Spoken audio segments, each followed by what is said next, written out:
bunch of people that I don't recognize. And I'm equally happy to see people like, what are you talking about? And I'm also happy to see people that I do recognize, even though I could not convince them to read the open mic. I will forgive them.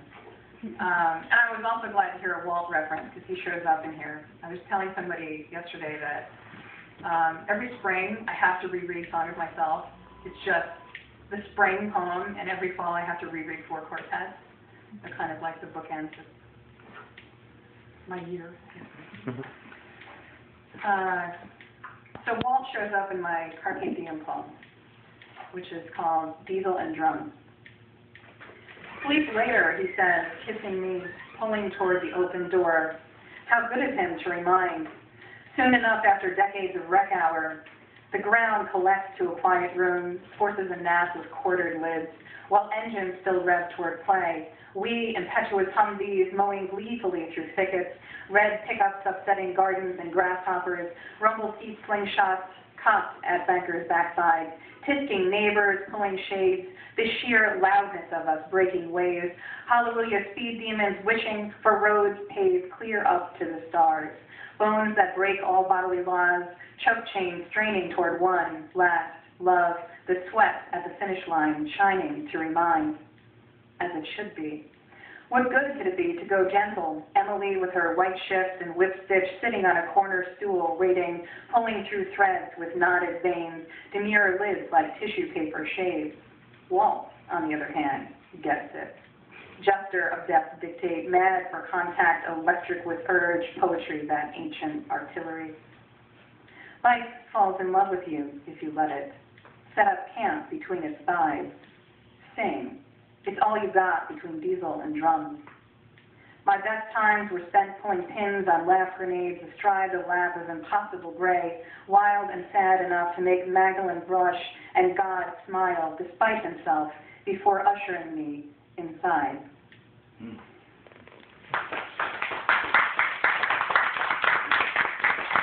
Oh, I wanted to say, I'm not entirely sure of the runtime of Mailman. It's been tweaked a little bit. I think it's 15 minutes. I don't want to go over 20. So when I'm done, I'll just kind of look at you, and you can either go, "Read one more," or say, "Okay." Okay. All right. Thanks. Okay. So I was looking through old stuff, and I pulled out a piece that was from 2002 that I kind of said, sort of feeling this one again. It's along the lines of the idea that human history is sort of guided by this nice, regular ticking of a clock, and that's sort of comforting. But it's also guided by this underlying ticking of a bomb, and that there's this potential for things to go wrong.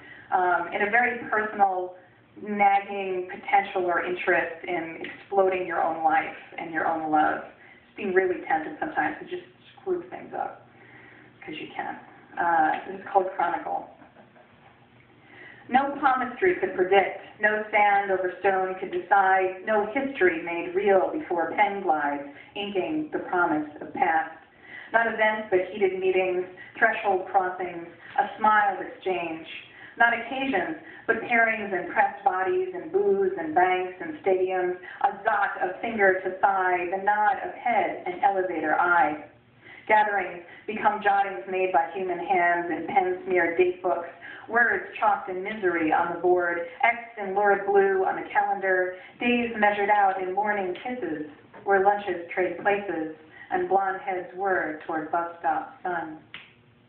Within this nest of flesh, the infectious image of a clock intrudes, Dolly's melting faces, Elliot's, "Hurry up, please, it's time," the ticking that measures our merger of electronic and organic, emulating the time bomb of the human heart, a tiny gasp in the guts of some larger Ben.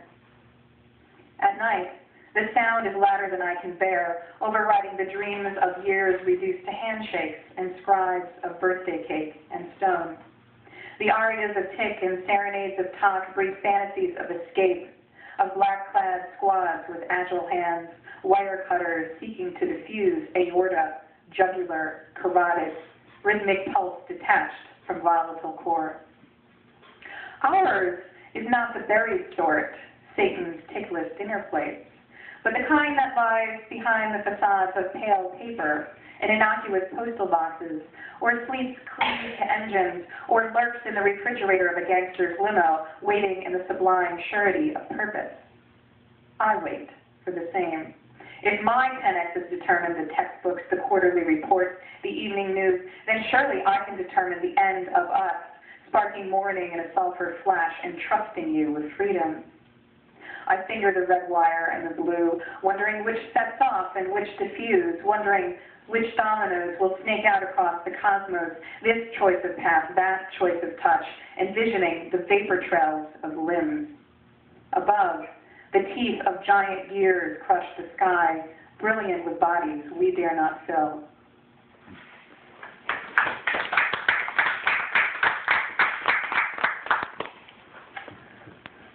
Okay. So, as Dan said, I've been working on a series of pieces for multiple voices that are kind of halfway between poetry and drama.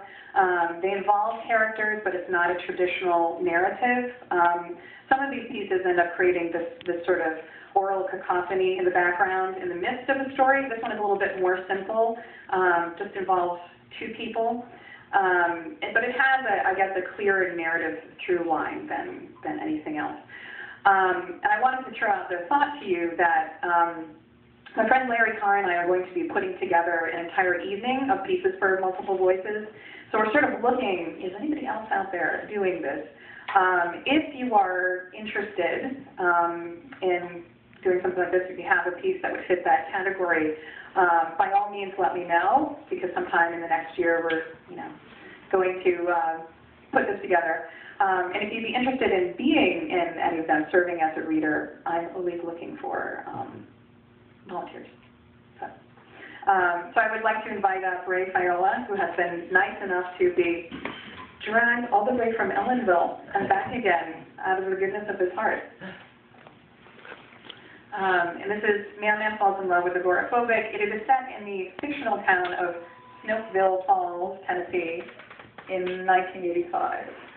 And well, we can. Do we need mic? We can. If you project, you probably. We don't need mic. I would be Marge, the agoraphobic Yankee transplant, who's kind of skittish, and this would be Miles, who's the mailman in question.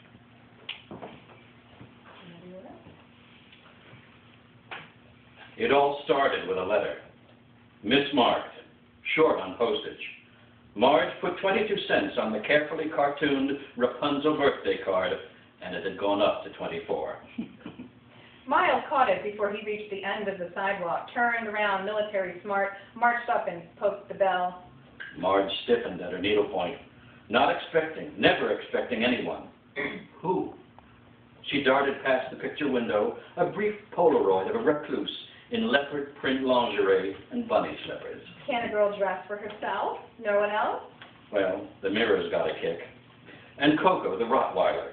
He liked to bury his snout in satin, woofed at the slippers. Miles looked up to see a shadow pass, part cat, part cottontail, part décolletage, all woman. Oh, yes. Definitely woman. Straightened his Navy Federal issue tie. Steps up and at the threshold. Fist raised in rappity-rap-knock. Marge's heart going pippity-pat.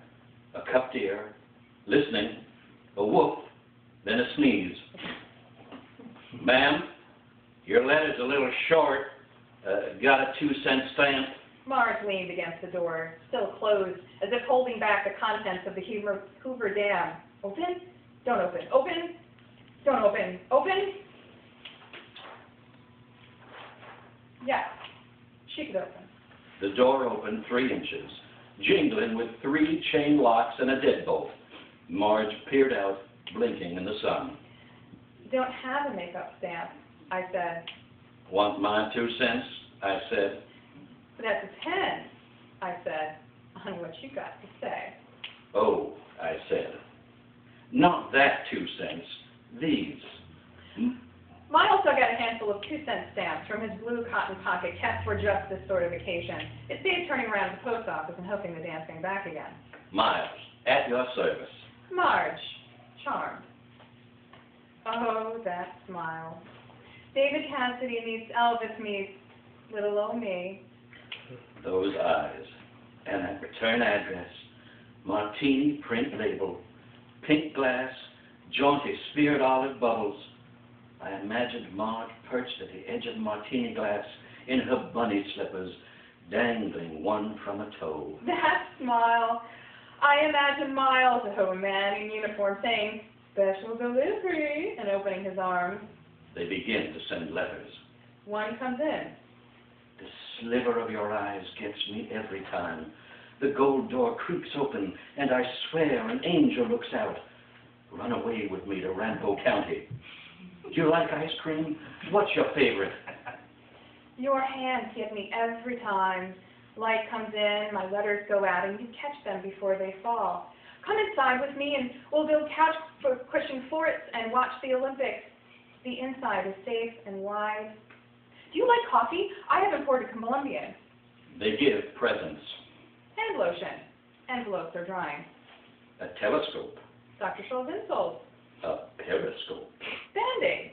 Paper cups. Occupational hazards. Matching leopard bathrobe. The fantasy of opposites, of worlds colliding like atom bombs, fallout arrayed over a new, exciting universe that no one has ever, of course no one has ever, seen before. They are keen on collision, moving toward one another at 186 miles per second. Mailman times agoraphobic minus inhibition plus overtime equals Oh. She dreams he cannot come in unless she invites. She opens the door just a crack, February's brass tacks temperature settling on slippers, a thin white arm curling along the jamb. Come in.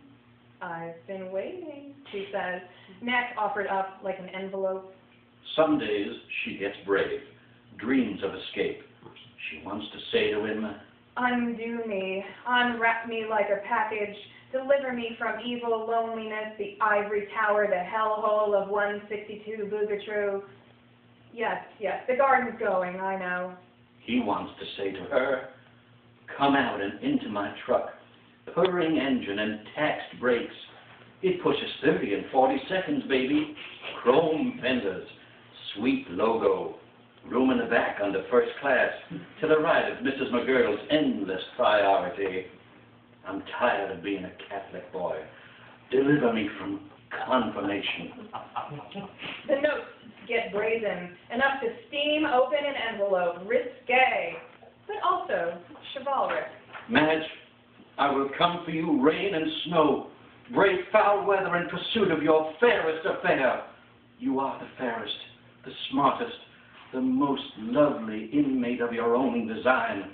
I will shuffle through blizzards in my patent dress flats with your thoughtfully given insoles, just to bring you the funniest. I will carry your packages carefully without crushing. They marry. Earl, the senior carrier at Post Office number 151, Snowsville Falls, Tennessee, performs the ceremony as he has a license and a free evening. Miles wears his uniform. Marge wears her mother's ancient wedding gown with her bunny slippers.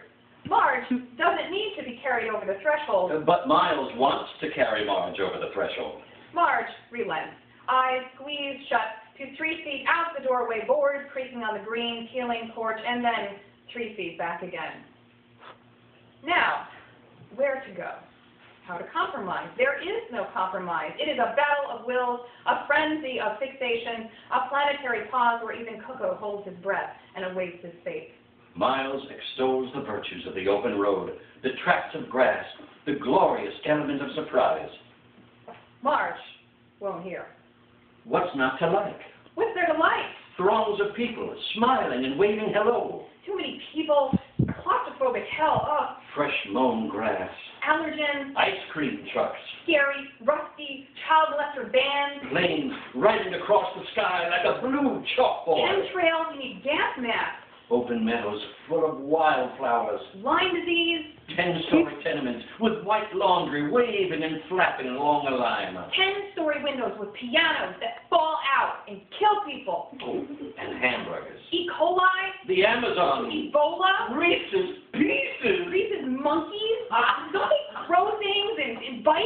The feel of falling leaves. Fear and dry heaves, The limitless, big abyss, boundless Shelterless, Green world. gaping world, Sidewalks unfurling like red carpets. riptide curling like serpents, And you walk down. and you drown. And at the end of the day, there is ice cream. Pry me loose from here, and I swear I'll scream.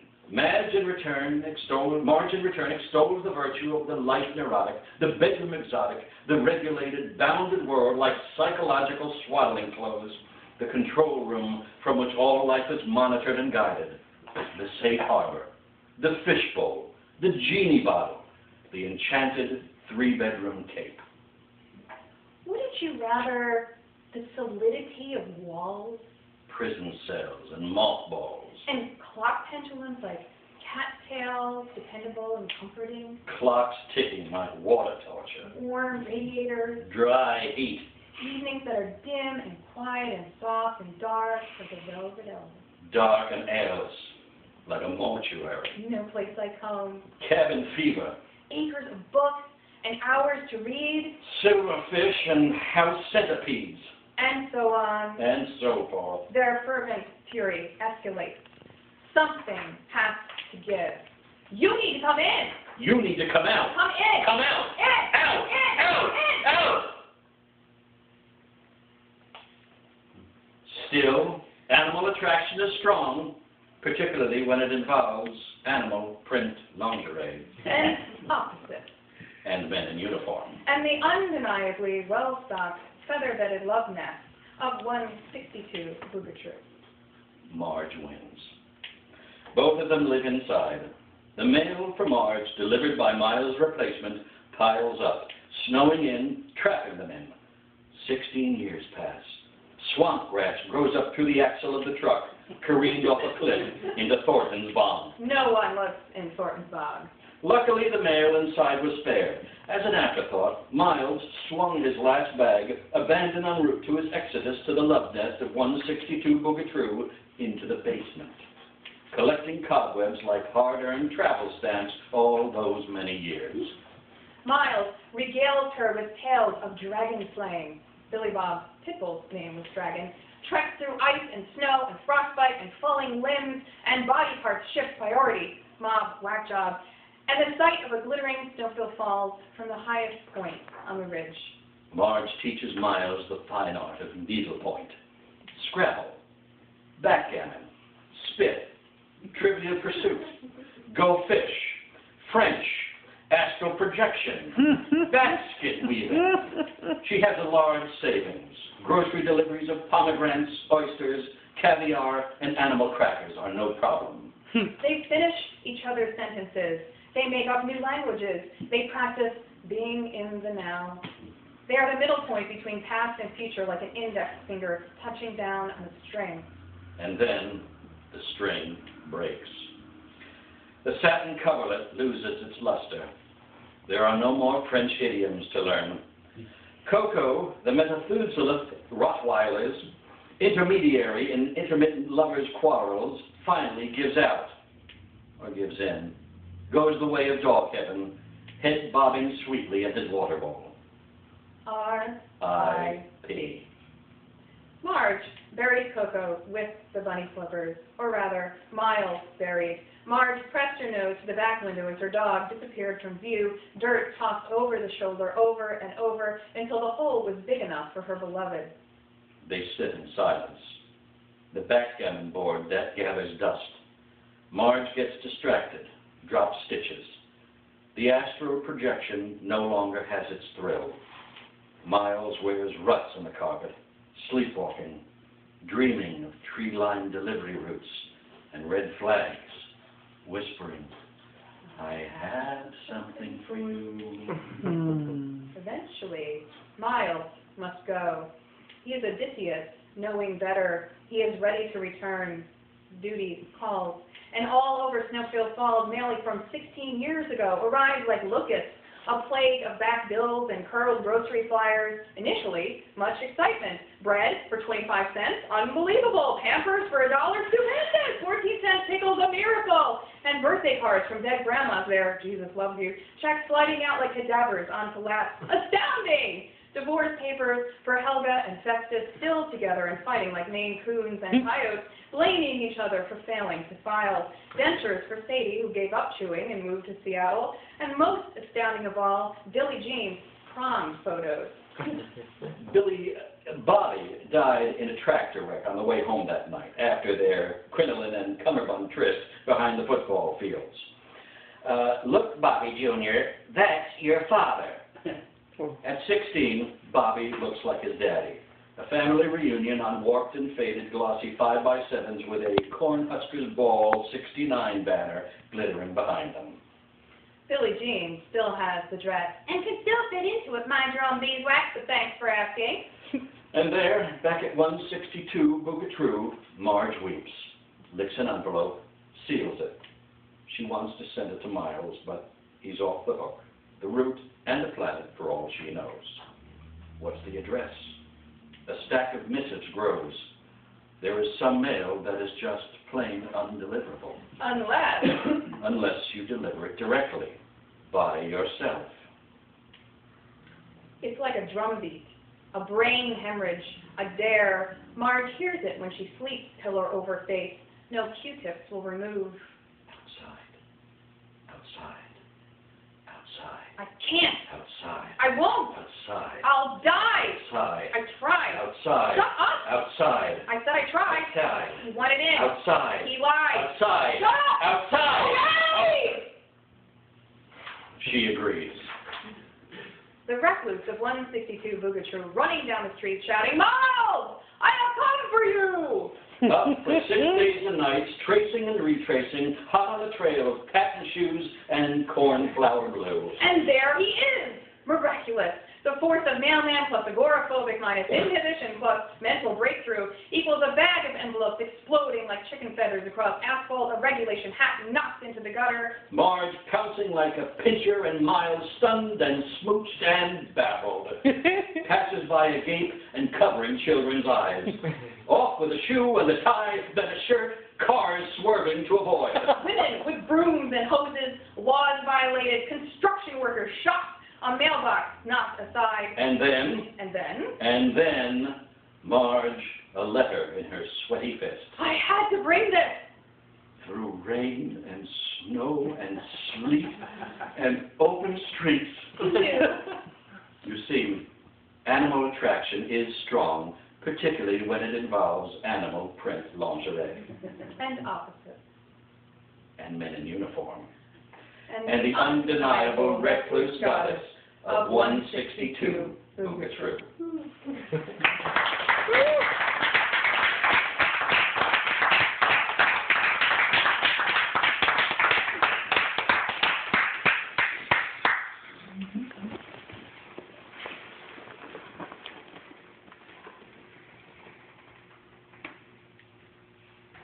Has anybody else ever had a best friend who alternated between dating your friends and confessing himself to you, and then moved to Boston and then asked you to marry him and then stopped talking for 6 years and then moved to Spain and asked you to be in his wedding?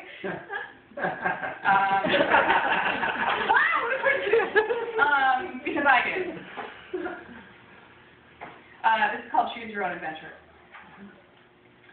At 9, I discovered novels that invited reader as author, girl as God, rendering fate by choice, decision in a turn, summing toward death, disaster, hidden treasure. But I was a terrible, indecisive God, poised at the unmade, an increasing number of fingers laced impossible pages, entertaining multiple possibilities, a superhero equally afraid of love, drowning, gold. 2. There were ones before and after, your women, my men, each and every time poised before the untouched acre, the threshing floor, my body idled the drum of deep machinery before the work of oil and earth, the flesh of field. Hot sun across wheat, an invisible fate beyond the absolute horizon line of she and he. Some nights, memory's engine stall, withdrawn keys dallied in cracked hands. Blind stalks waving over cicada, a silence of crows and bleached bones an impossible journey between bodies, bridging a field, a room, a state, now an ocean, heart stored on a continental shelf, next to ammunition, childhood photos, a box of small white teeth. 3. At 16, in the dead of February, I planned to turn in the keys. I never told you my uncle beat me to it, saved my life by ending his own. Fingers laced in possible pages, possible ways and days, withdrawn down to 1 and 1, the horizon line of end. After, I walked parallel, unable to commit to future. One evening, bodies like commas twirled in phone cords, a ritual under Christmas lights, a promise. In a year, if alone, we would try. In 20, if no one else, we would stand at an altar, prevent each other from being alone. Promise? Promise. 19 years. Yet we were never alone at the same time. You never stopped, seemed terribly afraid of being alone. 5. 4 weeks ago, the world around gave in to spring, unveiled the inevitable surprise of yellow and lavender and red, brave as ever. Over the year, we wrote and reminded of the part that sits on a shoulder, is carried inside, clarifies the world like glasses, roads and windows and branches and earth announcing itself alive. In the space between letters, Morse code travels through, beaks tapping in sprung rhythm. Braille comes in the beads of rain, the unclosing of corn. Smoke signals in the assembly of fire, arcing upward to break the dark line of sky, an orange arm waving hello. We are always talking. I told myself in the intervening years, the 6th, when you were silent. You appeared, asked me to marry, moved to another city, married another to forget. I never quite forgave you. 6. Last year, I tried again, cast a line into the silence, and this time you responded, apology, endless love, a promise to not go silent again, but a plane on the tarmac set to carry you and a new her to Spain. Last week, you wrote, said you decided to marry her. Yesterday, I promised to stand at your side, happy for a new adventure. I am uncertain which hurts worse, the promises made when young, or the promises made when we grow older, or breaking both again for what seems like the first time.